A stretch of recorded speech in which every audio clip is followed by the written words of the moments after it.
There are lots of ways to grow your business, and today I'm tackling a big one, using models. Today I'm breaking down how you're losing money for no reason and how exposure isn't the dirty word many photographers think that it is. Hey Boudoir Photographers, are you ready to be totally booked out with high-paying clients? I'm Tracy Lynn, and I went from side hustle photographer to running $1 million boudoir photography business, working just 30 hours a month. That's right, just 30 hours a month. On this podcast, I tell you how I did it and how you can too.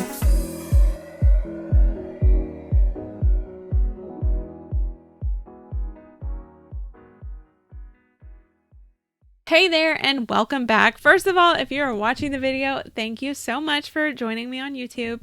Well, I want to tell you a really quick story. Just a few minutes ago, I was recording my YouTube video for next week and I most definitely did it without lashes.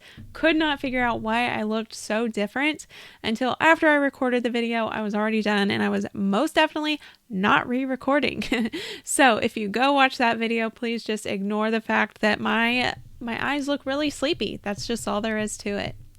So anyway, what I want to talk about is using models to grow your business. So there's lots of ways to grow your business. And what I want to do is just tackle why using models isn't really that bad. I want to talk about how you're losing money and you don't have to, and how maybe exposure isn't the dirty word many photographers think that it is. Let's be honest, exposure is something a lot of photographers get so offended by, and believe me, I've heard it over and over and over. Exposure doesn't pay the bills. I don't think they accept exposure when I'm paying my electric bill. Exposure doesn't pay my mortgage. And listen, I get it. You're right. They don't accept exposure when you're paying your bills, but I still want to reframe your mindset around the topic of exposure. First of all, the reason my photography business was as successful as it was, as fast as it was in 2016 and 2017 is because of exposure. I photographed the right women at the right time, and those women, they were promoting me and telling all their friends about me. At that point, it had nothing to do with SEO or my blogs or emails or any marketing strategy I talk about regularly. Those things take time. The literal reason that I was so successful so quickly was because I put myself out there with the right women and they knew a bunch of my ideal clients. My schedule booked out because they promoted me. And here's the thing, I went into each session with a very strategic mindset. We're going to talk more about that in a few minutes. But another thing that I want you to understand is sometimes you have to start from the bottom and work your way up. You're not going to just open your photography business and start booking immediately. Although I swear some photographers think that happens. They think if they just start their Instagram, start their Facebook page, post a few times, clients are just going to beat down their doors. It's definitely not going to happen like that.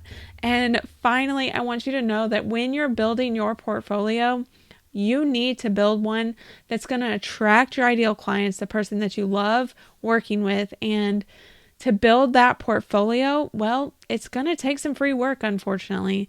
Set aside your pride and think about long-term goals.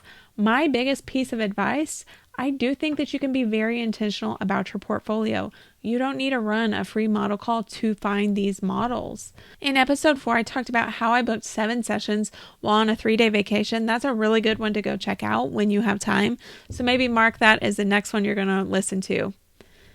If you're listening to this on YouTube, by the way, you'll have to go to your favorite podcast app or go to my website and you can get the link there, tracylynncoaching.com/podcasts. So let's talk about the first thing you need to do to stop losing money as a boudoir photographer, and that's to reframe your mindset about models. We've talked about it a little bit, and I've mentioned how a lot of photographers don't want to work for exposure already. I get it. Like I said, I don't want to either.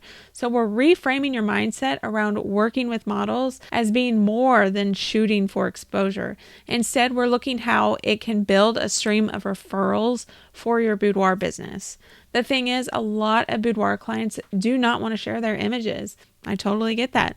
I grew up in a tiny Midwestern town and I would never have wanted my boudoir images shown. Just thinking about the judgment makes me cringe. If you're in the same boat in a super conservative town, you're going to have to work around not having enough content for your social media, unfortunately. Although now that it's 2023, most clients are so much more open to boudoir sharing their images, so that's a plus, but there are definitely still clients who want to keep their photos private. And sometimes it's not even that they want to keep them private because they're conservative, it's that they're protective of their privacy or want to be respectful of their partner. Definitely understand that as well. Shooting with models eager to share the images, that helps eliminate the hurdle. And another thing though, not every woman who gives you permission to share her images, they're not all going to be your exact ideal client or have the look you want to share. And when you're thinking about your portfolio, you need to see your ideal client in the images if you want to book more of her. It's not to be offensive that you don't want certain clients or certain women in your portfolio. Some of them just don't give you the expression or the feeling, no matter how hard you try. So there are reasons other than you don't want that particular woman in your portfolio. There are definitely other reasons for not including her. Even if you do include her, she just may still not be the person that you want at a bridal fair or something like that, like in your albums. And I say this all the time to my coaching clients, especially when they're going to a vendor fair. If you're going to a bridal fair, you need to bring wall portraits and albums that brides want to look like so she can visualize herself in front of your camera. All of these reasons are why I have content days in my boudoir business in the form of model sessions. On these content days, I try to photograph 5 to 7 models in one day so that I wouldn't need to do another content day for several months. I don't want to spend all my shooting time doing free sessions. And one more thing, content days can also allow you to experiment with different posing or props that maybe you haven't tried before, because the day is so much more focused on producing work that you love more than just creating photos for your clients. There's a difference. So it's a very collaborative day and you get to produce the work that you want to produce. The next thing you need to do to stop losing money as a boudoir photographer is do your research when booking models. At this point, I've told you why I think you need to work with models, but I also think that you can be very strategic about the models you actually work with, because here's a trick. I don't want you to actually book models. Let me explain. Instead of just picking random models, I want you to actually research these women that you might want to photograph. And I want to recommend that you find influencers and other business owners instead of actual models. Don't waste your time photographing just regular models who've worked with the 30 other photographers. They're going to have no loyalty to you. Instead, what I want you to do is research local business owners and local influencers. Find some who fit your ideal client description, age group. Most importantly, serve your ideal client, meaning whether they're influencers or business owners, they need to have an audience that's full of your ideal client. And I think over the past few years, especially with TikTok and the TikTok shop, we've all seen how well influencer marketing can work. And I think it works better than any other form of advertising.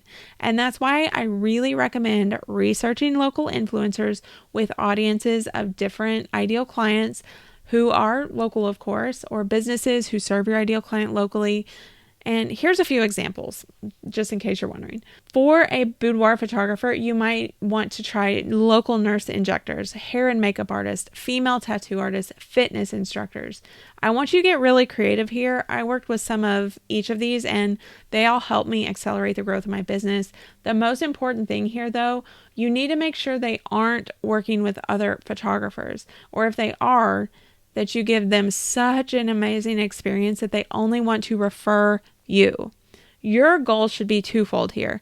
Add amazing images to your portfolio that your ideal client is going to go crazy over, and make your model feel and look so good that they can't wait to send your ideal clients to you so that they can also have an amazing experience.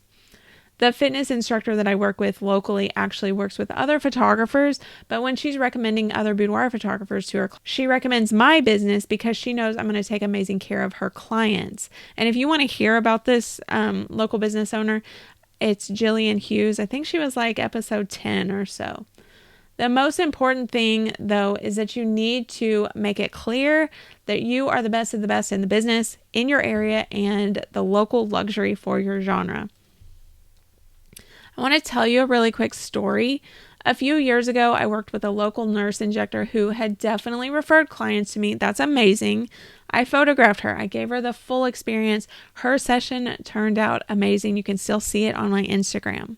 However, while she was in my makeup artist chair getting ready for the session, she was telling my artist about this amazing, really high-end photographer she had booked a boudoir session with. And I was really shaken and disappointed. Didn't she understand why I was doing the session with her? Like, this session, this experience, the situation, totally my fault.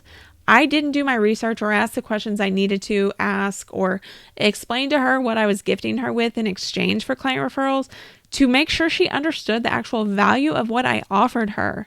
I was definitely offering her a very high dollar amount of images and the experience.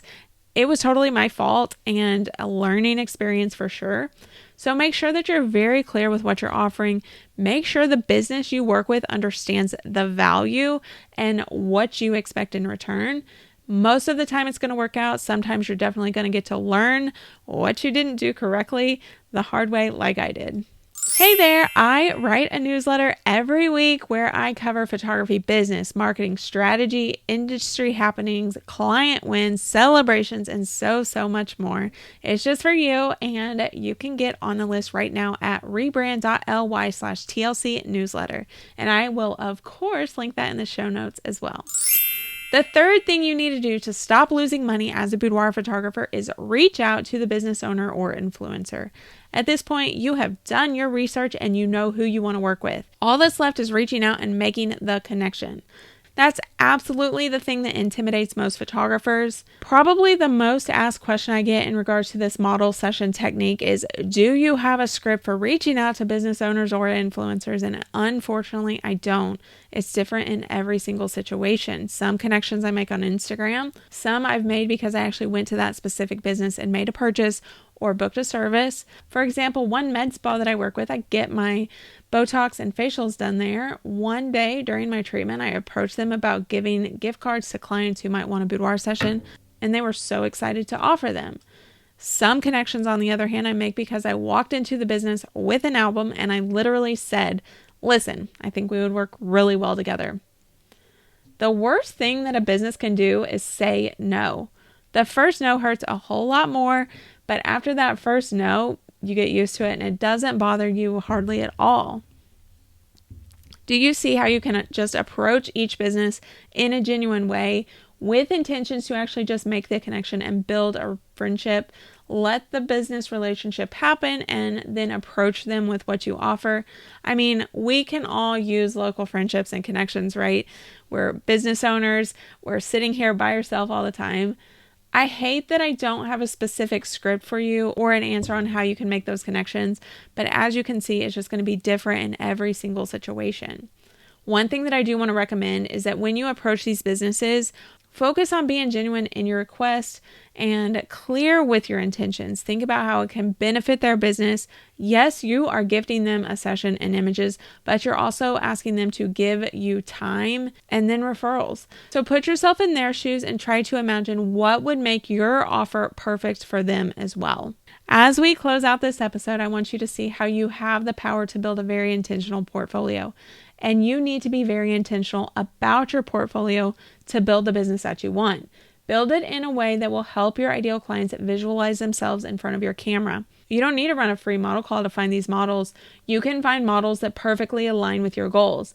You can build connections with local businesses or influencers, and they're going to appreciate being photographed by you, and they're going to send clients to you because they know that you will take amazing care of their clients, their friends, and their family. My biggest recommendation, be intentional with your time. No, we don't want to work for exposure. I agree. But we can work with the right businesses and eventually see a huge ROI from that, quote, free session. If you want to try more marketing strategies like this one, I want to recommend that you check out my free masterclass called the Boudoir Photographer.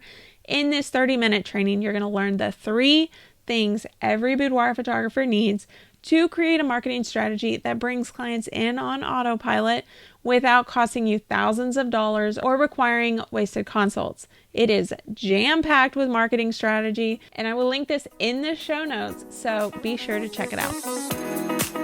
Thank you for listening to this episode of Sustainable Freedom with Boudoir Photography.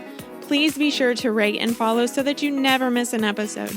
They drop every Thursday and they're always full of super actionable information for you to apply right now in your boudoir business. Until then, make your next shoot your best shoot.